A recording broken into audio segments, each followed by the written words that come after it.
Hora de Ares. Os detalhes da grande história militar. Um programa de Sérgio Veludo Coelho, com a participação de Paulo Rezende Ribeiro.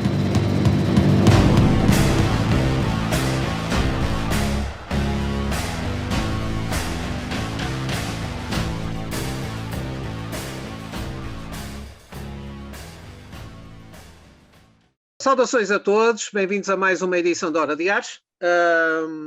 Hoje trago um convidado muito especial, mas antes disso, e para que a Rádio Transforma não me crucifique no caminho que vai para a Páscoa, já sabem como é que é isto, observações destas nunca faltam na Hora de Ares. Não se esqueçam de subscrever, alguns no sininho vermelho, que o meu caro amigo Joaquim Almeida, pós-produtor, vai pôr aqui no ecrã. Eu hoje trago um convidado muito especial, como já disse, um amigo de longa data, também correu as fileiras, também não, eu só fui serviço militar obrigatório, o Zé Domingos permite-me a informalidade, mas ainda vamos ter aquele momento formal, mas somos amigos há muito tempo.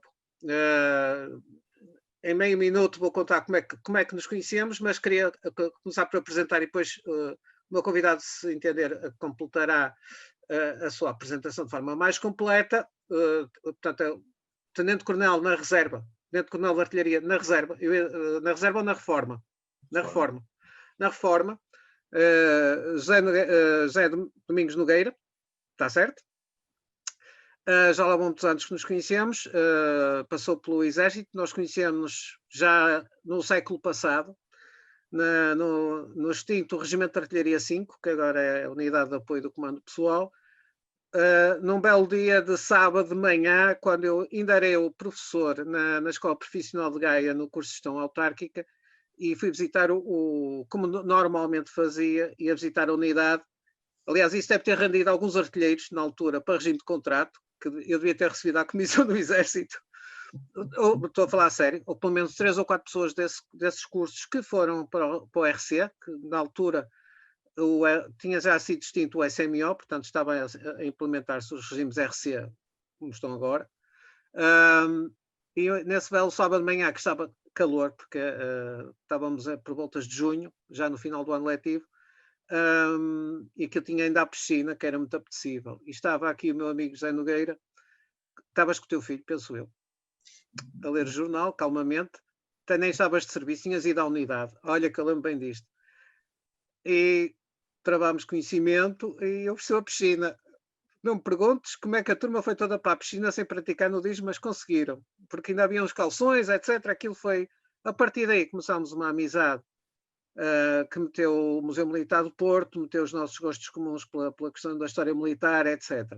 Hoje terá cá o Sr. Tenente-Coronel para nos falar de uma coisa muito importante.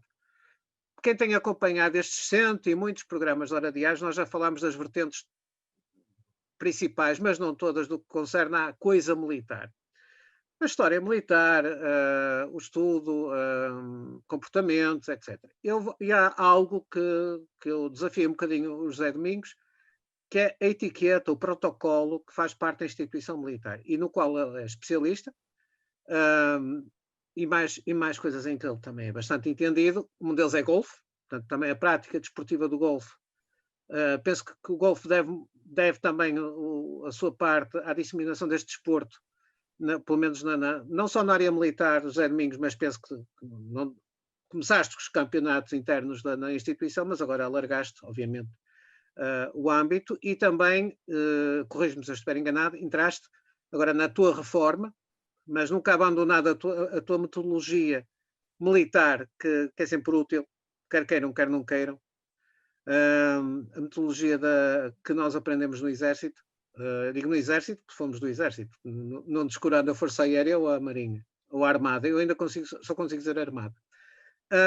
Na organização de eventos, portanto, diversificar toda uma atividade que eu gostaria que, neste bocadinho que temos, fizesse um bocado esse traçado, trouxesse às pessoas esse conhecimento, por exemplo, da importância do protocolo, da etiqueta, que ao fim e ao cabo pode ter espelho ou não ter espelho na sociedade civil. Se não tem, devia ter, em algumas circunstâncias. Zé Nogueira, agora a palavra é tua, porque senão eu falo mais.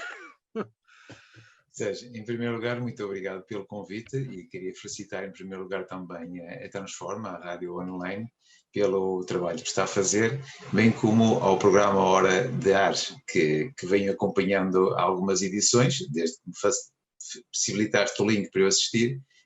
Comecei a acompanhar, não online, mas depois nas gravações, quando tenho a oportunidade para ver.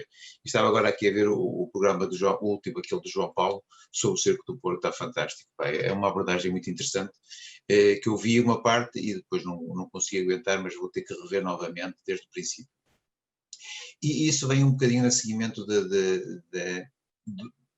do convite que me interessaste. Eu vou tratar por tu, exatamente pela relação de amizade que nós temos. Exatamente. Portanto, eu pedi essa licença porque, de facto, aqui não há formalidades. Tu mais infantaria, eu mais artilharia, mas entendemos perfeitamente. Já sei que vocês costumam dizer que são mais inteligentes que nós pensamos com as botas. Ok. Todos camaradas, isso é o que interessa nesta altura. Isso aqui é importante.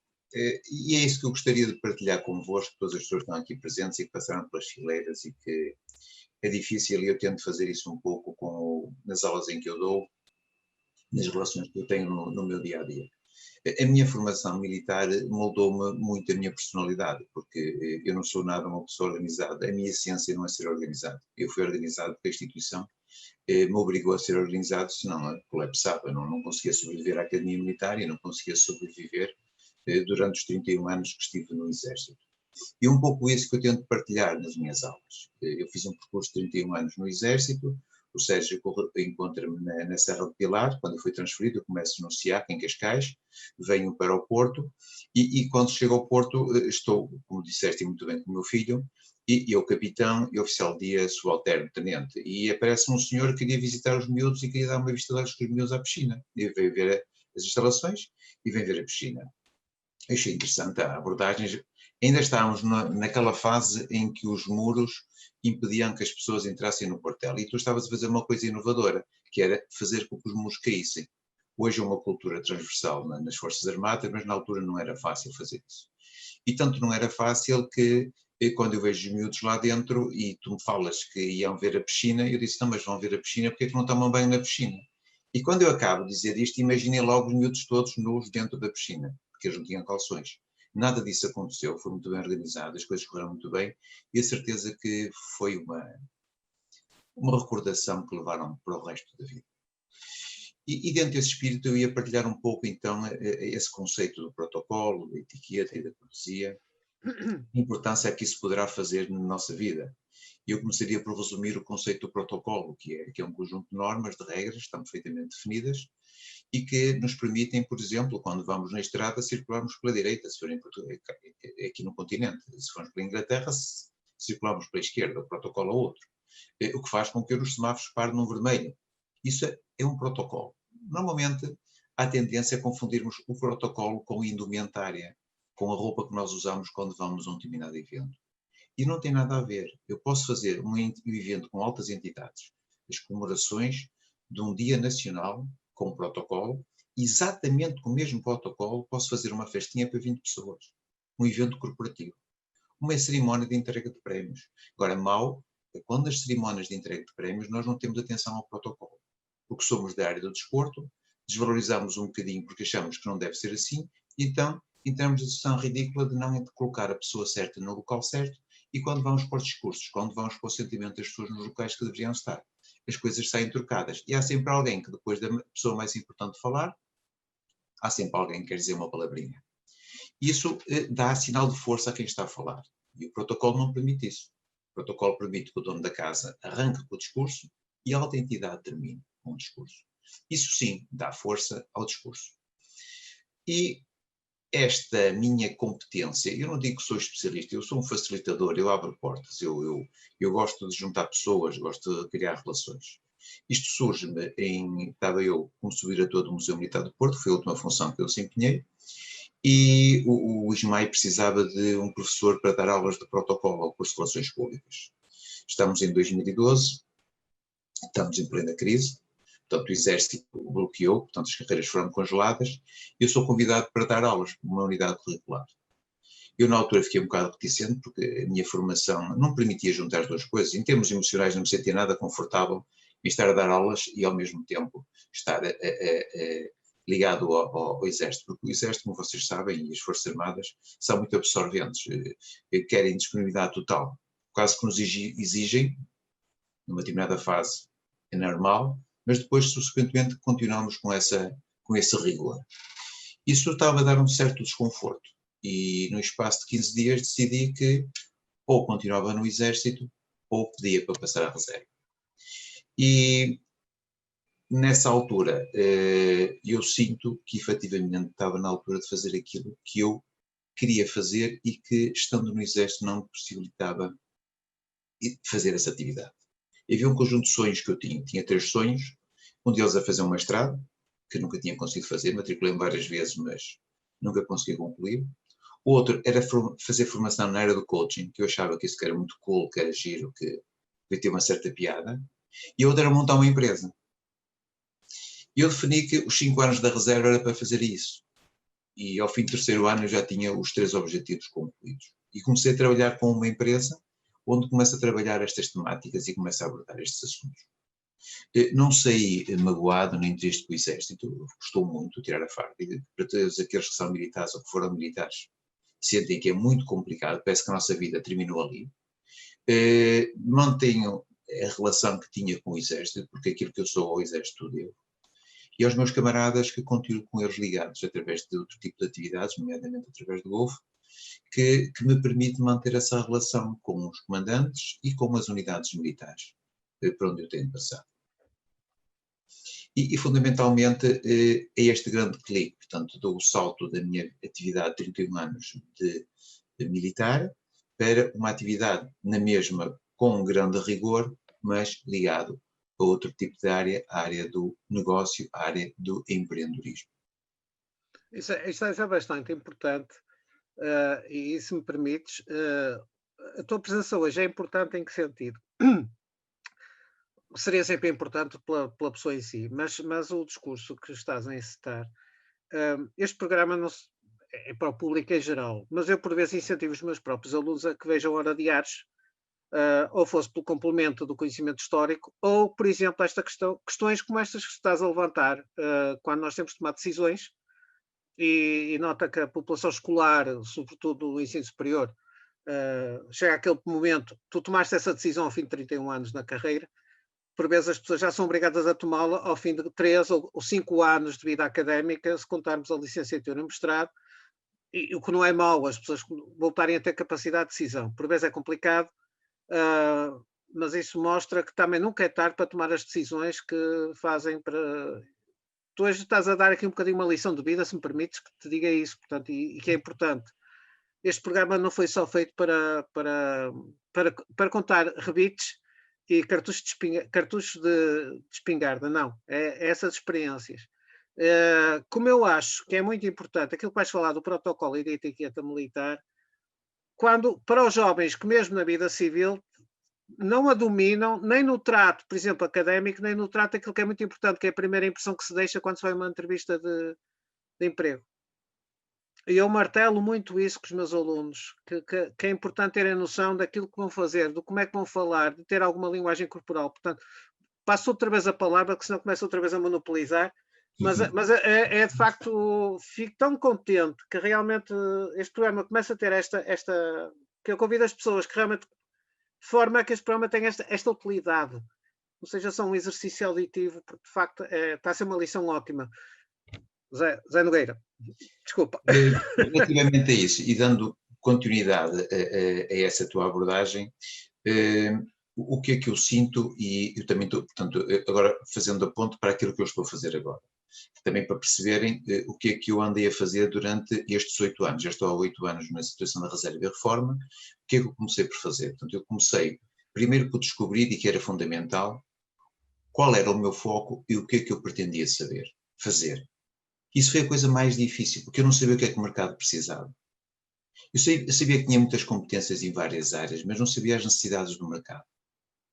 E o protocolo numa primeira fase, ou eventos com protocolo, eventos corporativos, organizar e realizar reuniões de trabalho, como falar em público, como apresentar a minha imagem e o meu brilho, foram módulos que eu desenvolvi numa primeira fase com os amigos. E então apoiei-me um pouco no IASFA, no Instituto de Ação Social das Forças Armadas, para me alugar a sala, tinha um preço controlável, e eu comecei a fazer formações para os meus amigos, uma manhã por 5 euros. Eu fazia as fotocópias, utilizava as projeções multimédia, pedia um projetor alugado e comecei por dar formações assim. No sábado de manhã recebi uma mensagem: olha, eu não posso vir porque tenho que levar o meu filho ao handball, mudaram o horário da catequese, eu tenho que levar a minha filha à catequese, e hoje vai haver uma prova de natação e não vamos fazer natação, não posso ir à formação, mas agradeço imenso, espero que tudo corra bem. Eu tinha inicialmente 12 pessoas para a formação, tinha a sala paga, as fotocópias estavam pagas, de um momento para o outro comecei a pagar para fazer fotocópias.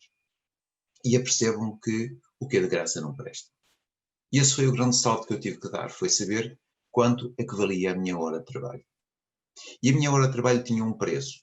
E eu tentei arranjar ali um valor que fosse competitivo, que se pedissem para eu trabalhar durante 2 horas em Coimbra, não era a mesma coisa que eu trabalhar aqui 2 horas no Ismael, à porta de casa, que eu vou para o Ismael a pé. Ou então, se me queriam contratar, tinha que ser para um dia todo. E tinham que me dar o almoço e tinham que pagar a deslocação. Então aí eu consegui arranjar um equilíbrio e comecei a ter um preço mais realista.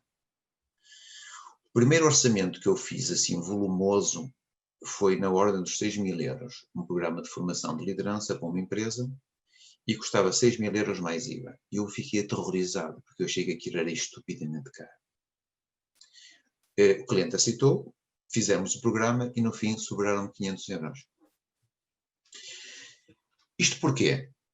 Porque eu fiz o orçamento, só que os 500 euros não deu para pagar a hora de trabalho. Estive a trabalhar para aí a 3 euros a hora sem falar nas deslocações.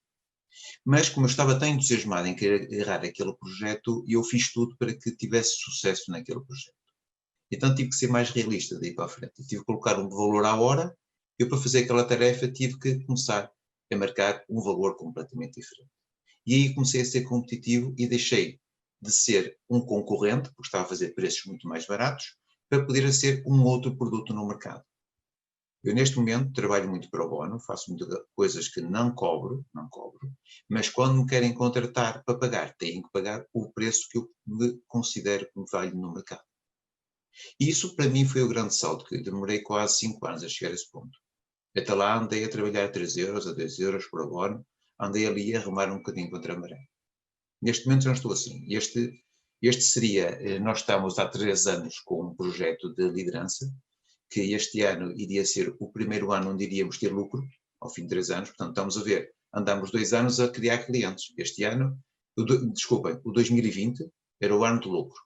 E em 2020 não conseguimos fazer nada. Fizemos um programa em março, mas não conseguimos fazer mais nada. E quase todos os meses tínhamos um programa muito interessante e muito bem pago, com clientes. Por exemplo, posso-vos falar em clientes que nós temos, como por exemplo a Lufthansa, Microplásticos, que é uma empresa de moldes da região de Leiria. Posso-vos falar, por exemplo, no Montepio Crédito. Posso-vos falar, por exemplo, na entidade reguladora de saúde, na Bosch. Eu não vim preparado para falar nos meus clientes, mas assim de cor. Sim, mas é grosso modo. Para perceberem são empresas e são clientes que já têm uma outra visão, outra postura no mercado. Já percebem que aquilo é fundamental, este tipo de programas de mudança comportamental são fundamentais para as empresas e para os seus colaboradores. Mas isto começa tudo com o protocolo. Portanto, o protocolo, a imagem e a cortesia. E no protocolo eu percebo muito rapidamente que os meus alunos, quando vão para as aulas, não têm aspecto de serem contratados. Quando vão a uma entrevista de emprego, não sabem o que é que vão dizer. E pior do que isso, não usam uma indumentária adequada ao local onde vão ser contratados. Não estudam a empresa, mandam currículos e não se apresentam. O mercado está, neste momento, está muito competitivo, não há empregos, as coisas estão muito complicadas, está tudo parado, mas noto que estão conscientes que, efetivamente, quando vão para uma empresa, será uma situação passageira, porque há empresas que ainda não têm cultura de integração dos novos colaboradores. Esse é um dos aspectos mais importantes que eu noto em termos de recrutamento de empresas. É parte do protocolo, só para vocês terem uma ideia. Eu durante 6 anos estive no comando pessoal e fiz múltiplas atividades, visita de sua santidade o Papa Bento XVI, João Paulo II, cerimónias do Dia do Exército, das Forças Armadas, cerimónias militares. Portanto, eu tenho uma experiência muito vasta em eventos de altas entidades, que na sociedade civil chama-se eventos corporativos. Mas a base é a mesma, a lei é a mesma. Apoiamos na Lei 40, de 2006, de 25 de agosto, e essa lei, no fundo, dá-nos, juntamente com a Lei 157, das bandeiras, dá-nos exatamente a possibilidade de organizar a base, a estrutura, a espinha dorsal de qualquer evento corporativo. E que noto que às vezes não está presente. Coisas muito simples, como lançamentos de livros, como, por exemplo, apresentações em público, sequências de discursos, falha muito frequentemente. É muito frequente ver bandeiras mal colocadas, por exemplo. É muito frequente ver discursos que se fazem, abre o orador, depois fala a meio, depois o outro vai falar novamente a seguir, e perdem a força do discurso. Aquilo que o discurso tem de melhor, que é a força de transmitir a organização e de transmitir poder, não se transmite por falta desse mesmo protocolo. Mas não é de má fé, é porque não sabem. Não sabem e não querem saber. Quem sabe, quem quer saber, está interessado, contrata-nos para nós os apoiarmos nessa área. Exato, exato. O que é bastante importante, aliás, eu tenho-me apercebido, basta os sarilhos de bandeiras por vezes estão mal colocados. Mas, por exemplo, quem passou pelo exército tem um bocado essa noção. E até algumas coisas, algumas situações que têm a ver com o protocolo, eu não domino, mas que nós vamos, obviamente, aprendendo. Mas, repara, Zé Nogueira, uma das coisas que eu digo aos meus alunos quando vão a uma entrevista de emprego é, por favor, não trate o interlocutor por você, que é uma coisa terrível. Não é? Portanto, são pequenos detalhes, todos juntos podem contribuir para o insucesso de um projeto de vida. Ou seja, eu conheço RHs, recursos humanos, portanto, diretores de recursos humanos, que fazem recrutamento e dizem, desde o momento em que eu vou buscá-lo à sala, até o momento em que eu levo à cadeira, já o contratei. Ou não o contratei. Exatamente. Só pela linguagem corporal e algum tipo de atitudes. Então, foi muito difícil chegar aqui.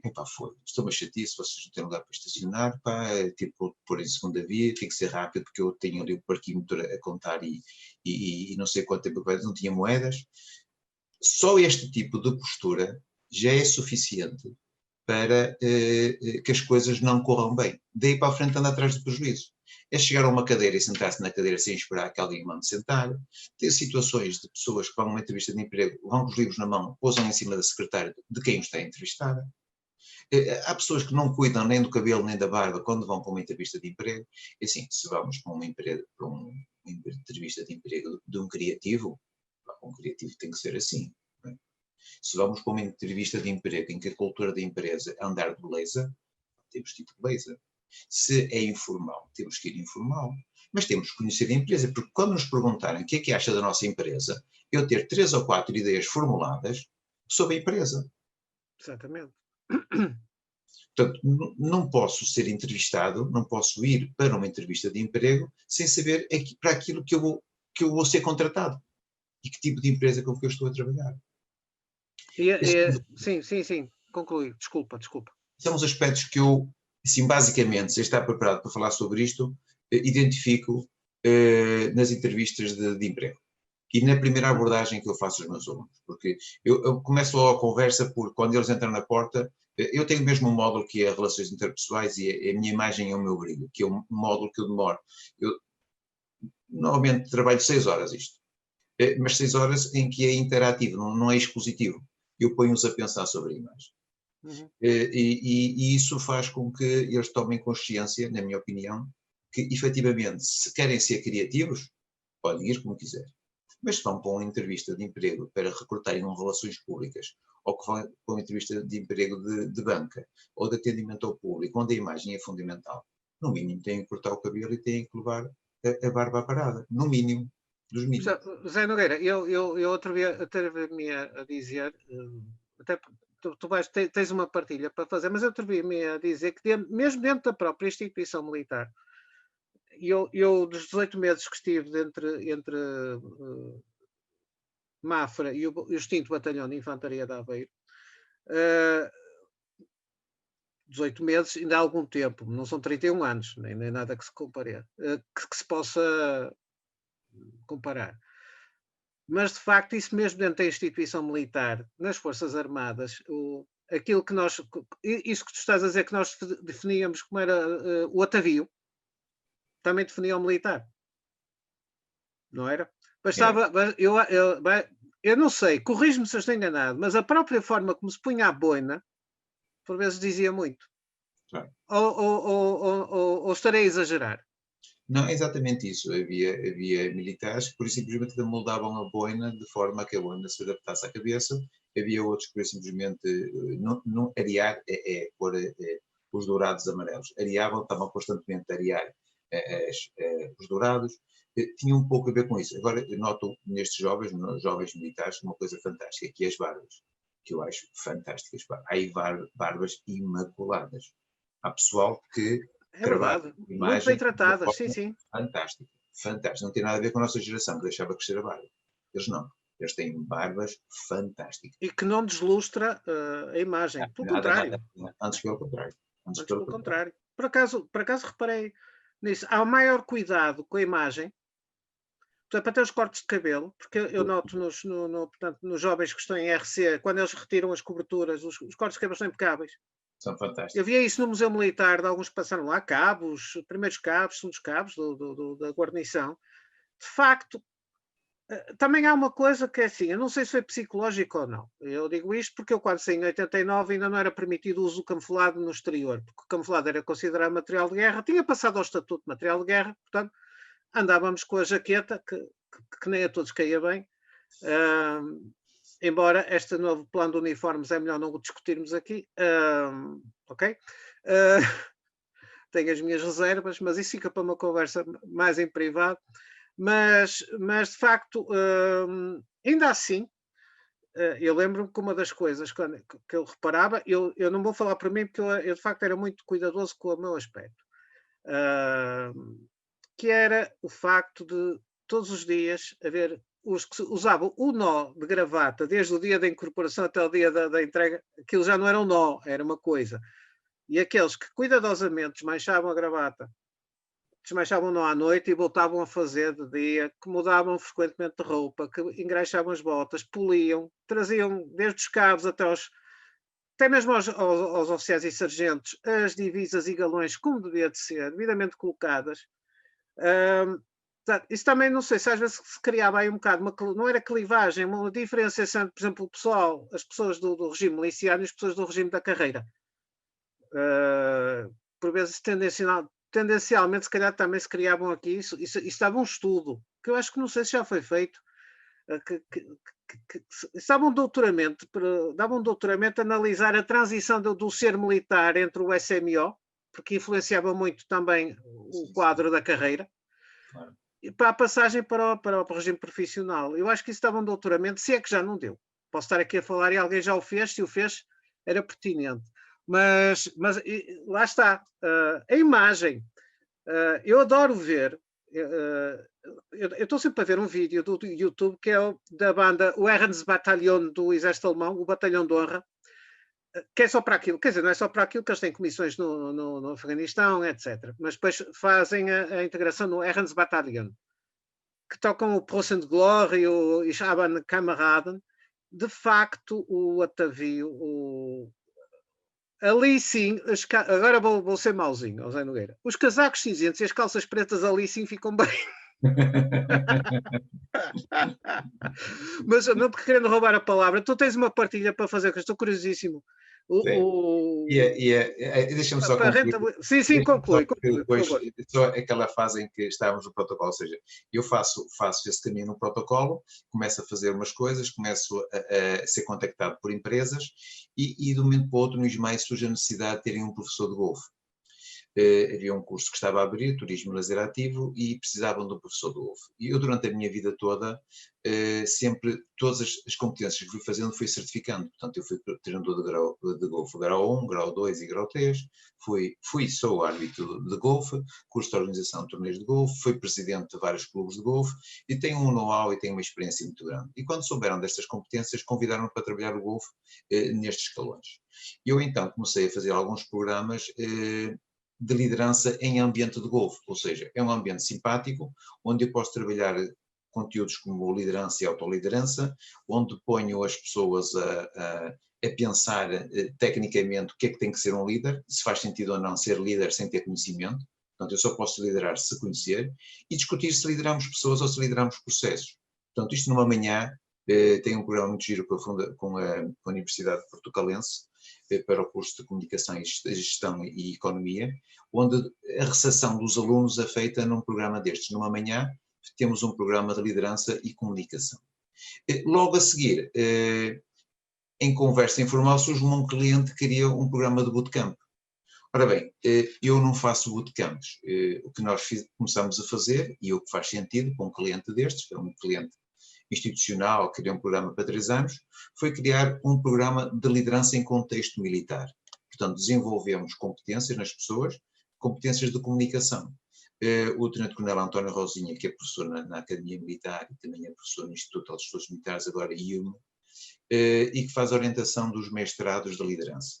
Portanto, o que fizemos? Alguns alunos, no fundo são militares também, que fazem um mestrado em liderança e depois colaboram connosco nestas atividades que nos são pedidas no âmbito da liderança. Temos uma equipa de 6 militares e 3 civis que nos acompanham neste tipo de programas, e isso sim é que nos estava a dar verdadeiramente lucro e que nos iria dar lucro neste momento face à atual situação. Portanto, neste momento eu tenho 3 produtos, tive que fazer 3 sites diferentes, um site para o protocolo imagem, um site para o golfe e um site para a liderança, porque é difícil explicar às pessoas que a mesma pessoa tem estas 3 competências e que desenvolveu ao longo de uma vida, desenvolveu competências nesta área.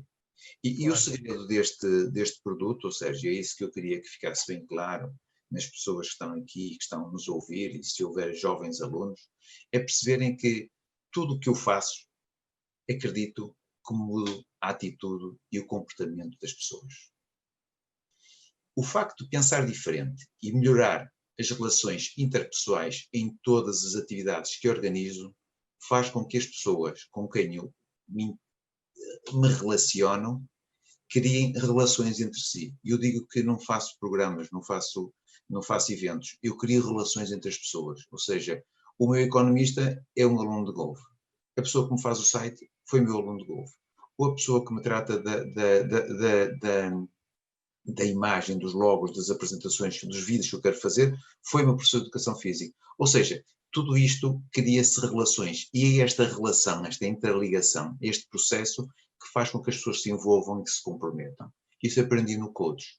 No Exército, não. No Exército era follow me, vamos embora, vamos todos, vamos cumprir a missão.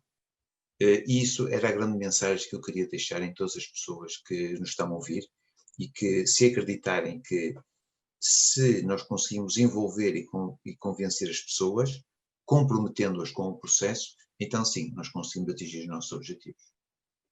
Não, isso é importantíssimo, essa mensagem que estamos a passar. Olha, é um dos serviços que a Hora de Ares começou também a introduzir.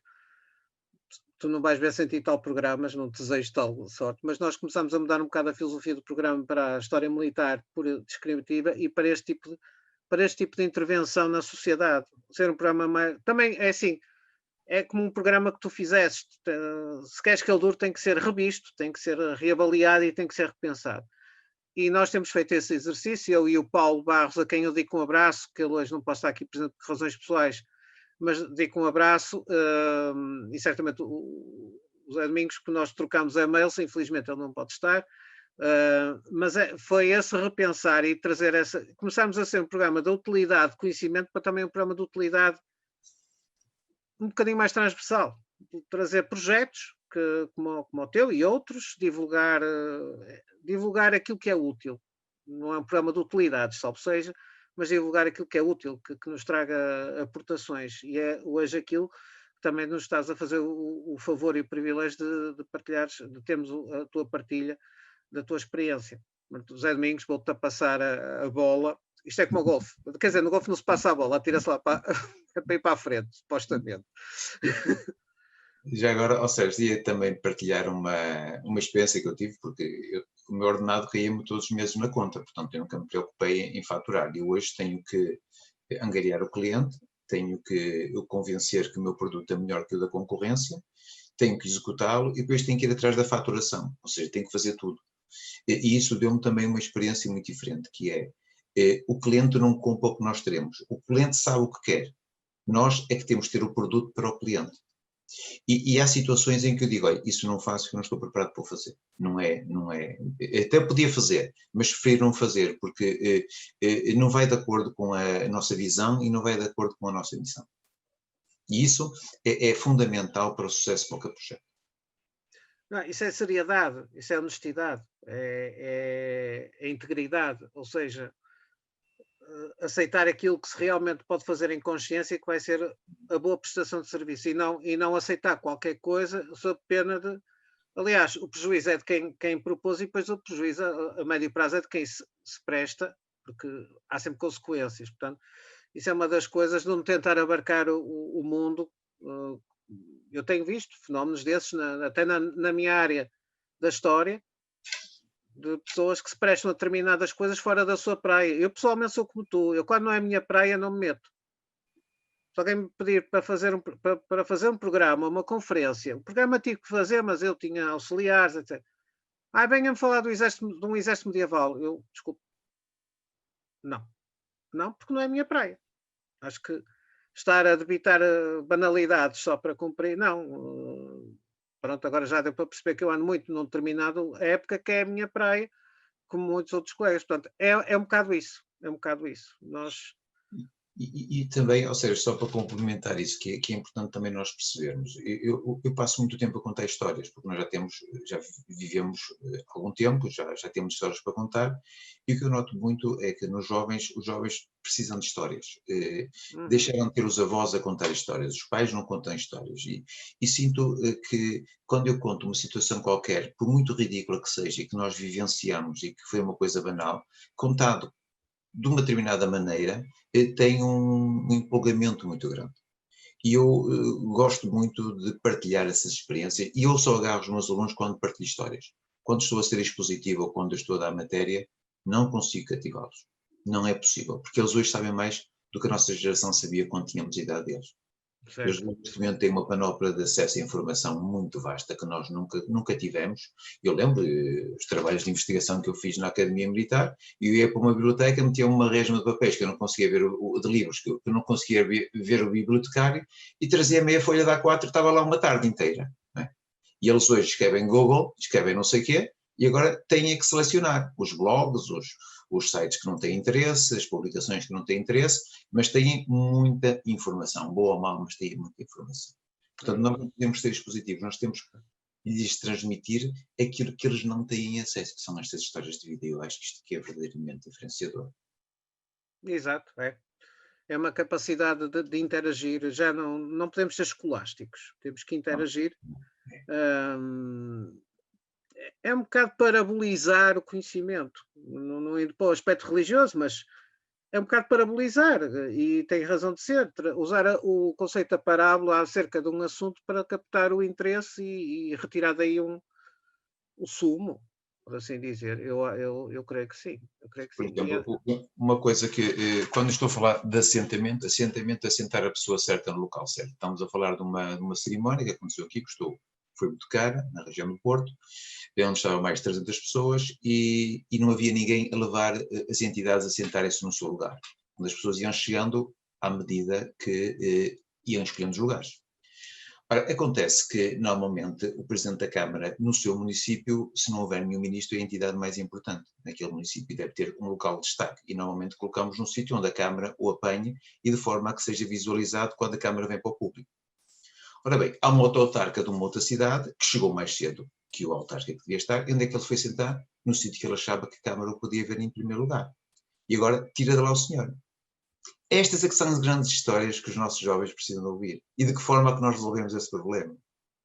Isto é que é importante, e de que forma é que nós conseguimos solucionar uma situação que à partida não tinha solução, e arranjar alguém com coragem. Teve que ser o chefe de protocolo, a pessoa com a autoridade quase da idade desse autarca, com alguma afinidade, quase que se trocavam por tu, e só não lhe chegou lá perto dele e disse: senhor não sei o quê, importa-se passar para aquele lado, porque o seu sítio não é este, não lhe disse isto, mas de uma forma simpática, porque tinham essa entidade a coordenar isso. Se o senhor presidente não se importa, eu gostaria que sentasse ali daquele lado, porque este local é para o senhor. Sim, não há problema nenhum. Mas ele já lá estava, carregou os ferrões e estava pronto para fazer fogo.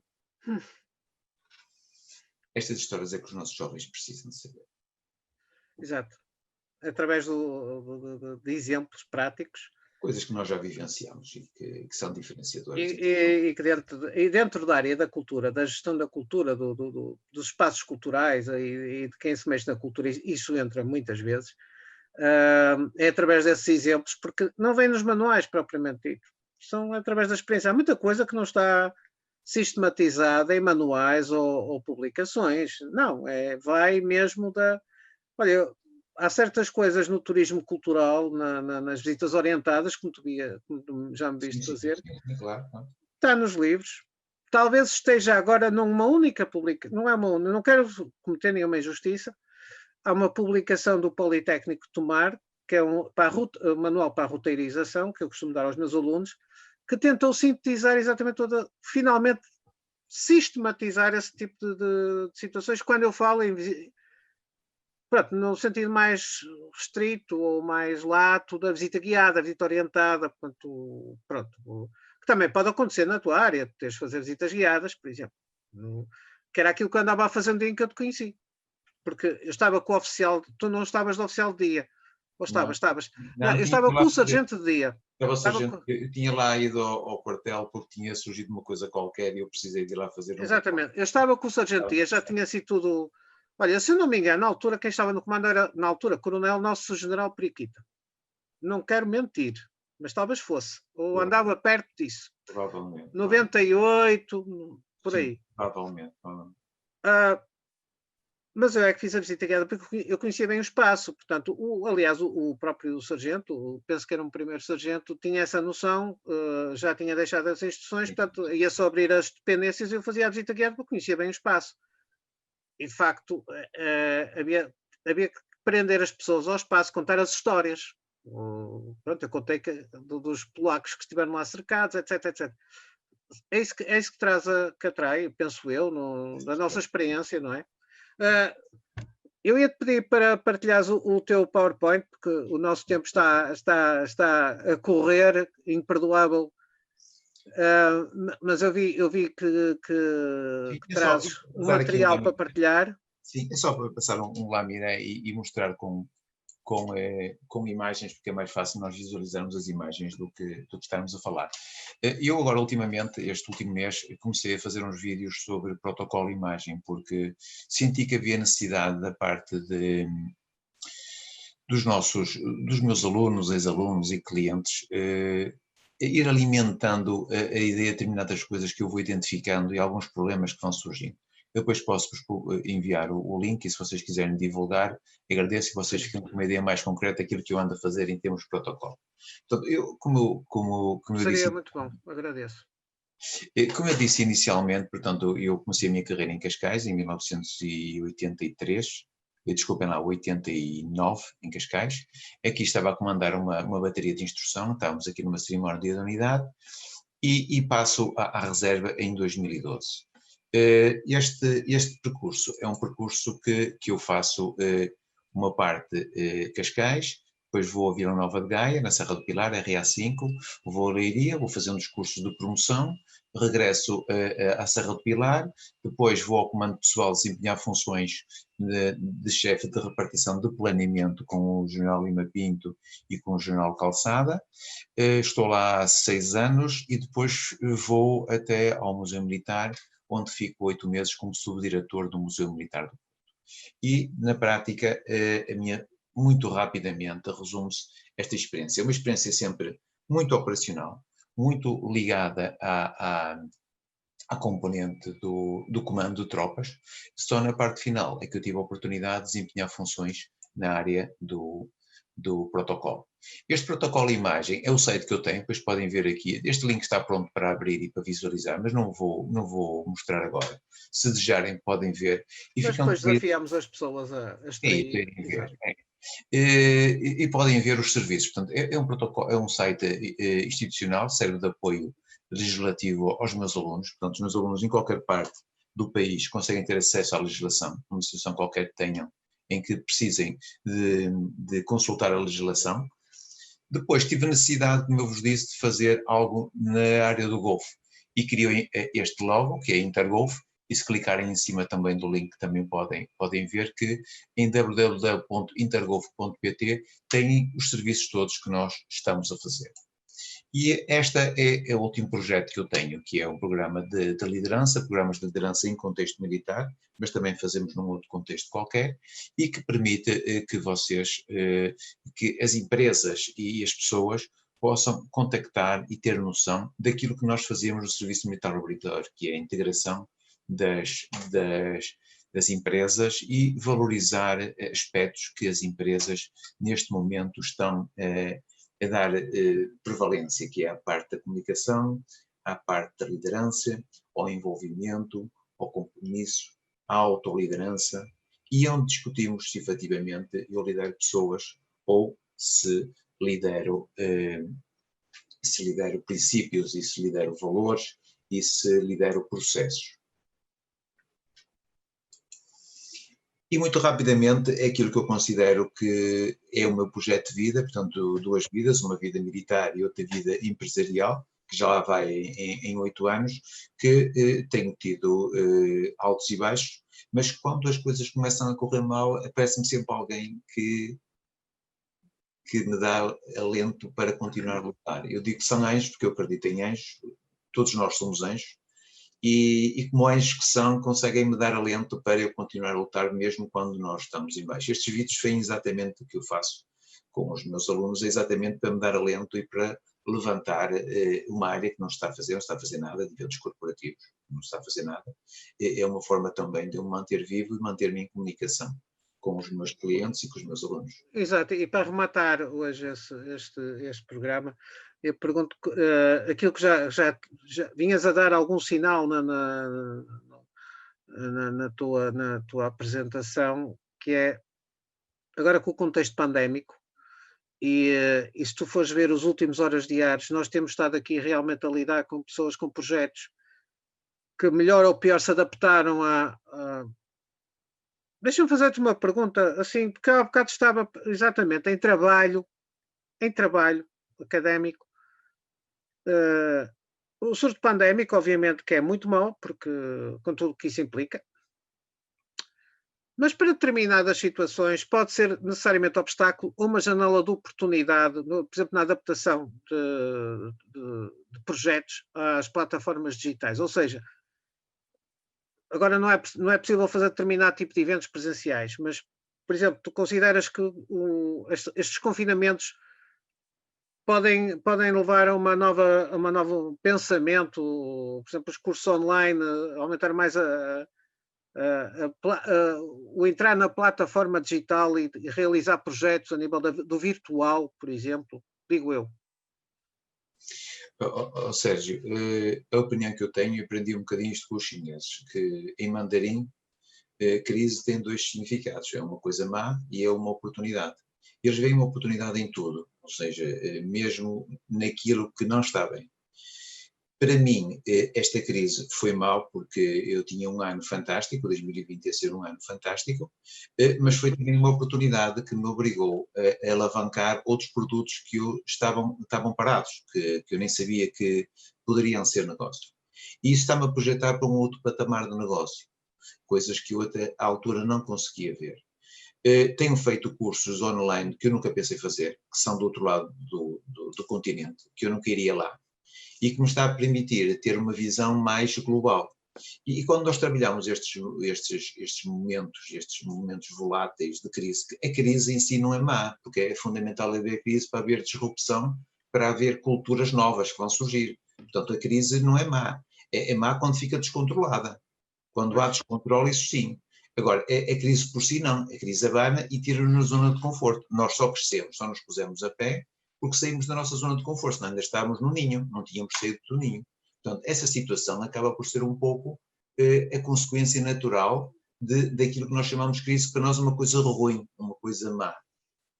E eu não tenho essa visão. Eu tenho que é uma coisa volátil, é uma coisa disruptiva e é algo que poderá nos colocar num outro patamar de crescimento. Ou seja, é um princípio que eu ouvi algumas vezes, por exemplo, em contexto militar ouvi isso muitas vezes, adaptar. Apesar que ao follow me, lógico, mas adaptar. Adaptar. Rapidamente adaptar. Fosse em contexto TO, teatro operacional, etc, etc, ou o simples facto de falhar uma impressora, adaptar. Podia impressoras em 1988, por acaso já havia, mas não é esta agora. Mas adaptar às circunstâncias e adaptar rapidamente.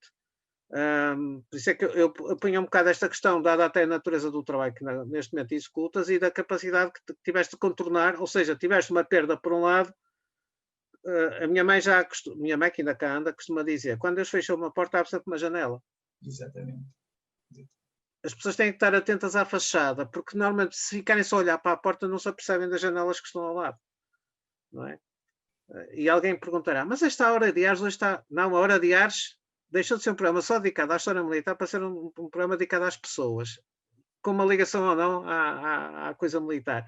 Mas estas capacidades de adaptação e tudo isso também fez parte, não tenho a menor dúvida, tem do teu percurso militar. Isto não o que eu quero dizer, e já estamos mesmo na reta final, as pessoas não têm que seguir um percurso militar. O que é a pena é que a sociedade, por vezes, desvaloriza o percurso militar sério, desvaloriza, eu digo, a sociedade civil externa, que por vezes desvaloriza a importância da formação militar naquele bom sentido que se lhe pode atribuir, e que é bastante, em termos da formação. Acho que ainda não entramos, não temos ainda a maturidade social para considerar que a formação militar ou a formação baseada em preceitos militares, que não seja só ordem e contra-ordem, porque não é só disso que se trata. É que, Zé, corrige-me se eu estou enganado, a instituição militar, o que sai cá para fora é uma visão muito reduzida daquilo que pode ser a formação. Ou seja, a visão que sai cá para fora é a visão que os militares que iam cumprir o serviço militar obrigatório e agora vão cumprir o serviço na seleção de contratados trazem para a sociedade civil. O teu pelotão foi o mais sacrificado de todos. A tua secção foi a secção que mais sacrificou naquele curso. Não há ninguém pior do que eu. Não há ninguém. E o meu comandante de pelotão era um indivíduo execrável. Era ruim, era mau, era torto. O sargento pior que o alferes. Pior que o meu não havia ninguém. Ai de alguém que tivesse alguém pior que o meu. Até parecia mau. Portanto, é isto que passa e que nós contamos, e que nós depois vinhamos no comboio e ouvíamos as histórias todas que eles contavam durante o percurso. Ou seja, se aquilo tinha sido 10 flexões de braços, eles tinham posto 10 secções de braços, mais 10 abdominais, mais 2 pulos de galo, e não podia haver pior do que... E elefantinhos. Exatamente. Portanto, não podia haver, claro que há sempre exageros e nós temos consciência disso, mas em todas as sociedades acontece. Eu vejo as praxes aqui, eu acho ridículo. Aquilo que eu vejo nas praxes, acho execrável. Lá está. Mas as pessoas são praxadas porque querem, não é? Exato. Agora, ali não, estavam no serviço e tinham que se sujeitar. Agora, eu noto é que a coisa bélica não é a única essência das Forças Armadas. É exatamente isso que eu queria dizer. Uma das áreas. Atenção, eu estou no mercado de trabalho e estou a concorrer com outros parceiros e sinto-os mais preparados para umas áreas e eu sinto mais preparado para outras áreas. Agora, se nós juntarmos as nossas sinergias, somos fantásticos. Eu não trabalho sozinho. Eu trabalho com parceiros e trabalhar com esses parceiros é que me dá a força que eu tenho, multidisciplinar. Um especialista em comunicação, um especialista em liderança, um especialista nas relações interpessoais, outro especialista, consoante as suas áreas de trabalho, eles especializam-se naquela área. E todos juntos temos uma força incrível. Por isso é que eu acho que todas as pessoas que pensam que neste momento as coisas estão mal, dentro do modelo que conheciam, pode estar mal. Agora, há outras oportunidades que estão a surgir, nós temos de estar atentos a elas. Todos nós Exato. temos competências para isso. De facto, a coisa militar não é só bélica. Há uma transversalidade que as pessoas necessitam conhecer. Devia haver mais um bocado esse esforço. Talvez de parte a parte, não é?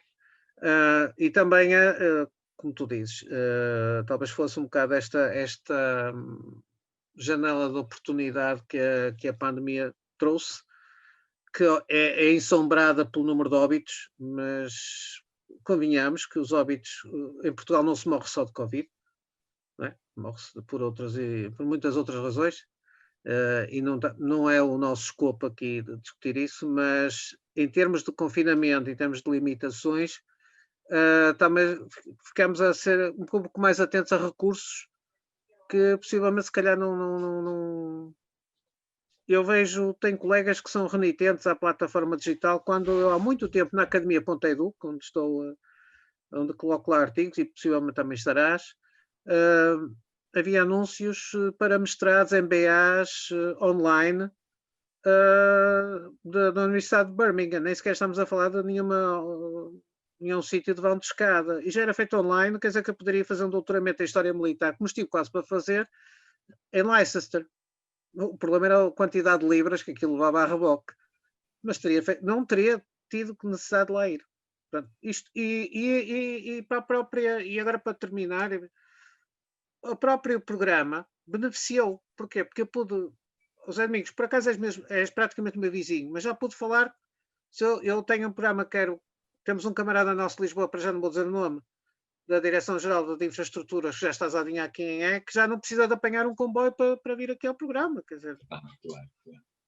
já não precisa sequer pedir uma guia de marcha ao nosso general, nada. Portanto, e estou a planear, francamente, via Facebook, que é uma das plataformas que podem ser úteis, só são más se nós quisermos, de convidar camaradas nossos. Eu peço-me arrogar a camaradas, não sei, achas legítimo, não é SMO dizer isto? Sim, claro. Sim. A gente nunca tira a boina, eu sou da Liga dos Combatentes, portanto. Camaradas, aqueles que viviam em camaradas, que viviam dentro do mesmo espaço. Que são da Associação de História Militar do Brasil. Eu estou para pegar no Messenger e cheio de lata, Coronel da Aroz, quer vir à Hora de Artes. Eu até já digo o nome da pessoa em questão, que eu não sei se vai ouvir, mas eu vou convidá-lo, porque somos amigos de Facebook e eu pessoas que eu cheguei a conhecer do Facebook, que eu as conheci aqui pessoalmente. Portanto, repara, temos que ver sempre o lado bom. Zé Nogueira, foi ótimo estar contigo, porque foi uma lição. Hoje tivemos aqui uma lição no bom sentido. Deixa-me só fazer um complemento, está bem? Que é o seguinte, se algum de vocês tiver um sonho e esse sonho neste momento não se estiver a realizar, é porque o momento não é adequado ou é porque nos estão criadas as condições para que isso se concretize. Não deixem a ter esse sonho. Eu andei 31 anos a sonhar com algo que eu queria fazer e que não conseguia fazer, e só ao fim de 31 anos é que eu consegui implementar aquilo que eu verdadeiramente queria fazer. Todo o meu percurso foi fantástico, eu gostei muito daquilo que eu fiz no Exército, aprendi muito, aquilo que eu sou ao Exército me deve, mas esta nova vida que eu agora comecei a adotar está-me a dar uma outra perspectiva, uma outra visão, que me dá também a dar um grande crescimento. Portanto, se têm um sonho, não deixem de sonhar com ele. E lutemos pelos nossos sonhos. Zé Nogueira, caríssimo amigo, vizinho, conterrâneo, apesar de estarmos agora confinados, quer dizer, nem te posso convidar para tomar um café. Isto existe assim à vontade na Hora de Artes, já viste como é que o programa funciona. Mais uma vez, deixa-me agradecer-te em meu nome pessoal, pela nossa amizade, do Paulo Barros, que peço desculpa, ele pede desculpa não poder cá estar, mas que te endereça também um abraço, em nome da Rádio Transforma, do Henrique Dória, que é o nosso big leader, e do Joaquim Almeida, que vai fazer a nossa pós-produção. Pedir às pessoas que não se esqueçam de pôr a subscrição no sininho vermelho e nos irem acompanhando exatamente neste nosso percurso, que vamos também repensando e tentar ir ao encontro das pessoas que nos ouvem, principalmente nestes momentos. Como já viram, o Sargento Coronel vai ouvindo, consome a Hora de Artes em doses calculadas, portanto não tem que levar com uma hora, ouça um bocadinho, depois mais um bocadinho. Por isso, a todos, a ti um enorme abraço. Obrigado, meu. Muito e obrigado. a todos um bem-aja e sempre a considerá-los. Até ao próximo programa.